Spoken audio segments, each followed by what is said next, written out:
नमस्कार, मैं डॉक्टर अमित व्यास फिर वापस उपस्थित हुआ हूँ एक ऐसे ग्रह की महादशा की चर्चा करने के लिए जिसका नाम आते ही व्यक्ति के जहन में एक अजीब सी नेगेटिविटी डेवलप हो जाती है और उसकी वजह से मानव जीवन में कई प्रकार की उथल पुथल भी देखने को मिलती है और वो है राहु। राहु की जब महादशा प्रारंभ होती है, चूंकि वो 18 साल की एक व्यक्ति की जीवन में आती है, तो ऐसी स्थिति में इसकी महादशा का चलना और उसका हमारे ऊपर प्रभाव आना कहीं ना कहीं हमारे लिए चिंता का विषय तो बनता है, लेकिन हमारी कुछ जिज्ञासाएं भी पैदा होती हैं क्योंकि राहु को लेकर कई प्रकार की नेगेटिविटीज हमारे मन में आती रही हैं। परंतु मैंने आपको पिछले वीडियोस में बताया था कि राहु जहां हमें राह दिखाता है, राजनीति का कारक माना जाता है, पराक्रम का कारक माना जाता है और खास तौर पर जो व्यक्ति शोध या अनुसंधान से जुड़े हुए क्षेत्र में है उन लोगों को काफी ऊंचाइयों पर भी लेके जाता है। परंतु राहु की महादशा हमेशा ही लाभदायक होती है ऐसा नहीं है। सामान्यतः लगभग 60 से 65% जो लोग हैं उनके लिए राहु की महादशा नुकसानदायक रहती है, मानसिक परेशानी वाली होती है और खास तौर पर शत्रुओं की उत्पत्ति होने में, मुकदमेबाजी में, कोर्ट कचहरी में ज्यादातर ऐसे व्यक्तियों का समय व्यतीत होता है। तो राहु की जब महादशा स्टार्ट होती है और उसमें जब राहु का अंतर आता है तो ऐसे व्यक्तियों को मानसिक पीड़ा, शारीरिक पीड़ा होने के साथ साथ में आर्थिक समस्याओं का भी सामना करना पड़ता है। तो ऐसी स्थिति में ऐसे व्यक्तियों को चाहिए कि वो इस अंतरदशा में सबसे पहली बात तो यह है कि चांदी के नाग नागिन का जोड़ा बनवाकर 5 सोमवार शिव जी के मंदिर में उसको चढ़ाएं, लेकिन उससे पूर्व शिव जी को कच्चा दूध चढ़ाएं, जल चढ़ाएं और उसके पश्चात चांदी के नाग नागिन के जोड़े या फिर तांबे के भी आप बनवाकर शिव जी के मंदिर में चढ़ा सकते हैं। और दूसरा ये कि ऐसे व्यक्तियों को जब तक कि राहु की महादशा चले, ऐसे व्यक्तियों को चाहिए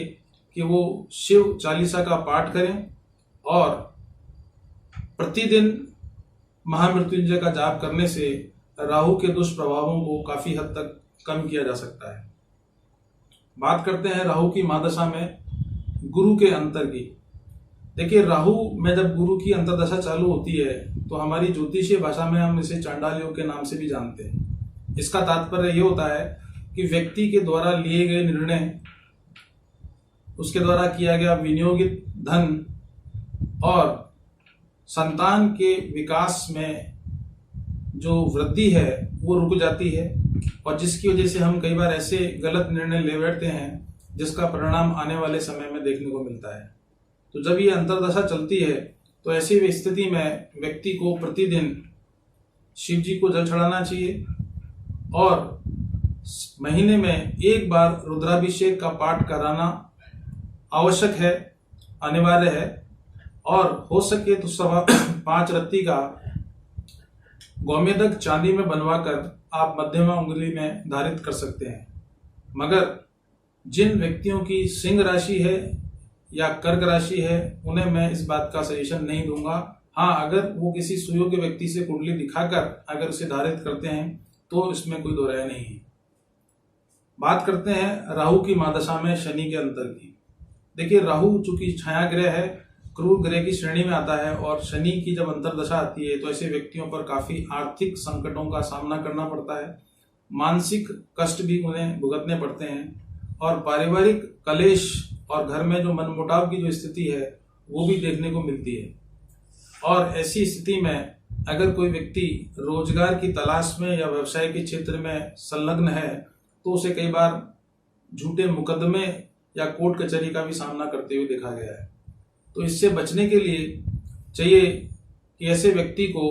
हर शनिवार को सरसों के तेल का दिया हनुमान जी के मंदिर में या शनिचर जी के मंदिर में या पीपल के पेड़ में जलाना चाहिए शनिवार के दिन शनि स्तोत्र का पाठ करना चाहिए और प्रतिदिन दुर्गा सप्तशती का पाठ करने से इसके दुष्प्रभावों को कम किया जा सकता है। देखिए, बात करते हैं राहु की महादशा में बुध के अंतर की। राहु और बुध में एक नैसर्गिक मित्रता तो है, मगर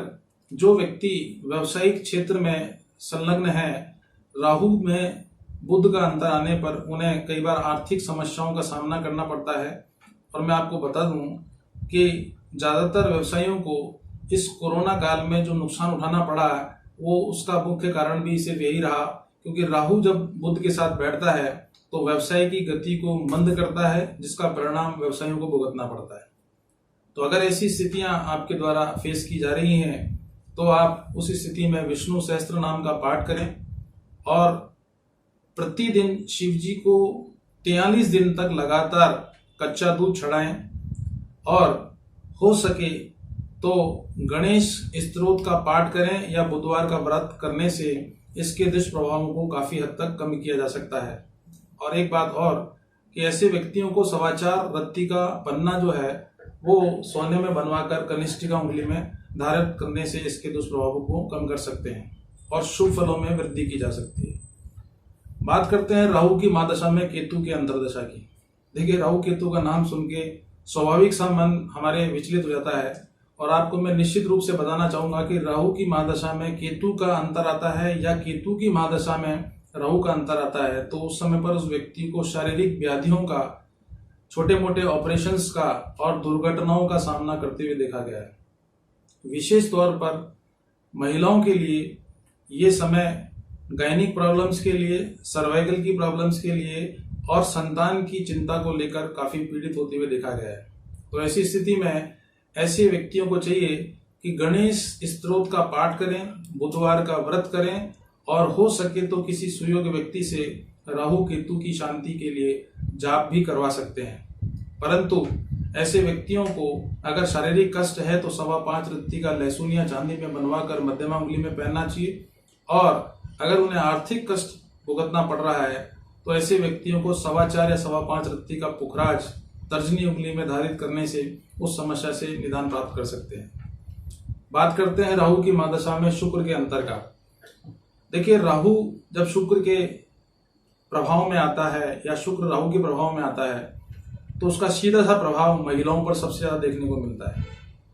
तो अगर किसी की कुंडली में राहु की महादशा में शुक्र का अंतर चल रहा है तो विशेष तौर पर महिलाओं की कुंडली में तो उनके वैवाहिक जीवन में शारीरिक समस्याओं के साथ साथ में आपसी अनबन में वृद्धि होती हुई देखी गई है और दोनों में से किसी एक का स्वास्थ्य जो है निश्चित रूप से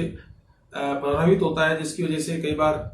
आर्थिक समस्याएं तो आती है और उसकी वजह से मानसिक समस्याओं के साथ साथ में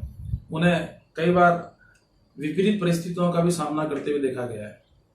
तो ऐसी स्थिति में अगर इसका अंतर चल रहा है तो देवी जी की आराधना करने से, यानी कि दुर्गा देवी की आराधना करने से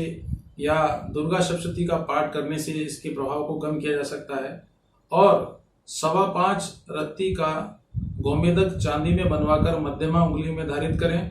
और हो सके तो प्रतिदिन गाय को रोटी खिलाना भी प्रारंभ कर देना चाहिए। चूंकि गाय को रोटी खिलाना हमारी हिंदू संस्कृति में काफी पुण्य का काम माना गया है, तो मैं तो आप सभी को सजेशन दूंगा कि महादशा किसी की भी चल रही हो, लेकिन एक नियम आप जरूर धारित कर लें कि प्रतिदिन गाय को रोटी खिलाने से जहां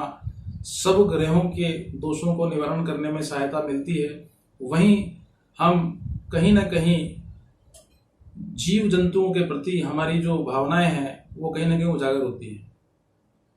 बात करते हैं राहु की महादशा में सूर्य का अंतर का। देखिए, जब राहु में सूर्य का अंतर आता है तो हमारी भाषा में उसे ग्रहण योग के नाम से भी जाना जाता है और ऐसे व्यक्ति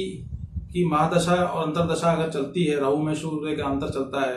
तो उसे पिता की तरफ से समस्याओं का सामना करना पड़ता है। पिता का तरफ से शारीरिक कष्ट का, पिता को मानसिक कष्ट का या कई बार जो कोर्ट कचहरी होते हैं उन प्रकार की समस्याएं भी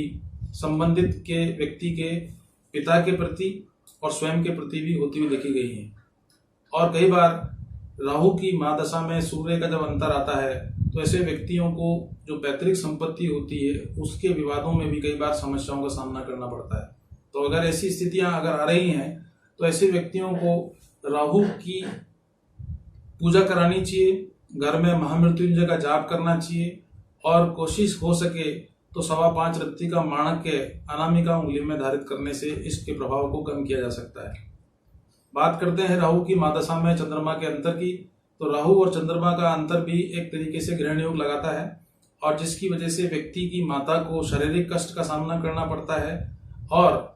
जो उसकी बहन है, सपोज कीजिए कि कोई पुरुष की कुंडली है तो और महिला की कुंडली है तो ये चीज दोनों पे एप्लीकेबल है। तो ऐसी स्थिति में उसके शारीरिक कष्ट को लेकर या उसके वैवाहिक जीवन को लेकर समस्याओं का सामना करना पड़ता है। और दूसरी बात सबसे महत्वपूर्ण है, ऐसे व्यक्तियों को पेट का रोगी या ऑपरेशन जैसी स्थितियों का भी सामना करते हुए देखा गया है। तो इस प्रभाव को कम करने के लिए या इस दुष्प्रभाव को कम करने के लिए चांदी के नाग नागिन का जोड़ा बनवाकर शिव जी के मंदिर में प्रवाहित करने से शांति मिलती है। प्रतिदिन शिव जी को जल चढ़ाना चाहिए और अगर महिला जातक है और वो पीड़ित है तो उसको प्रदोष का व्रत तुरंत ही प्रारंभ कर देना चाहिए। और 5.25 रत्ती का गोमेदक चांदी में मध्यमा उंगली में बनवाकर पहनने से काफी हद तक इसमें सफलता प्राप्त होती हुई देखी गई है। और आखिर में बात करते हैं राहु की महादशा में मंगल के अंतर की। तो राहु और मंगल मिलकर एक अंगारक योग बनाते हैं, जिसका तात्पर्य होता है कि व्यक्ति के स्वभाव में तेजी आ जाना, क्रोध आ जाना, आवेश आ जाना, कई बार गुप्त शत्रुओं को पैदा कर लेना या गुप्त शत्रुओं की तरफ से उसे शारीरिक और आर्थिक नुकसान का सामना करना पड़ना, ये सभी बातें जो हैं कहीं ना कहीं व्यक्ति को बहुत ज्यादा परेशानी में डालती हैं। और ऐसे महादशा में जब मंगल का अंतर आता है तो कहीं ना कहीं ऐसे व्यक्तियों को पेट की रोग, एक्सीडेंट और छोटी मोटी कोई चीरा फाड़ी जिसे हम ऑपरेशन भी कहते हैं का भी सामना करना पड़ता है। मगर राहु में मंगल की वजह से व्यक्तियों को संपत्ति सुख भी होते हुए देखा गया है और विदेशों से लाभ प्राप्त करते हुए भी देखा गया है। तो इस चीज का शुभ प्रभाव बढ़ाने के लिए और अशुभ फलों को कम करने के लिए हनुमान जी के मंदिर में जाकर सुंदरकांड का पाठ करना श्रेष्ठकर रहेगा। और हर मंगलवार और शनिवार को हनुमान जी के सम्मुख गुड़ और चने का भोग लगाना और एक घी का दीपक जलाने से इसके दुष्प्रभावों को कम किया जा सकता है। और अगर सुयोग्य व्यक्ति को कुंडली दिखाकर अगर आप इसका समाधान चाहते हैं तो 5.25 रत्ती का मूंगा अनामिका उंगली में धारित करके हम इसके शुभ प्रभावों को तो बढ़ा ही सकते हैं, बल्कि उसके नेगेटिविटीज को भी हम आसानी से कम कर सकते हैं। तो मैंने अभी बात की आपसे राहु की महादशा में अलग अलग ग्रहों के जो अंतरदशाएं आती हैं उसके शुभ प्रभावों की और दुष्प्रभावों की। अंत में मैं ये कहना चाहूंगा कि राहु को लेकर मन में भ्रम पैदा न करें। राहु चूंकि छाया ग्रह है, आदमी को मानसिक परेशानियां देता तो है, मगर राहु के बारे में हमारा ऐसा मानना है कि राहु हमारे इन समस्याओं को देने के बाद हमारे मार्ग को प्रशस्त करता है, राहु राह दिखाता है और व्यक्ति को शुभ फलों की प्राप्ति कराने में उन ऊंचाइयों तक भी लेके जाता है जिनकी मनुष्य अपने जीवन में अपेक्षाएं रखता है, इच्छाएं रखता है। आज के लिए इतना ही पर्याप्त है। नमस्कार, धन्यवाद।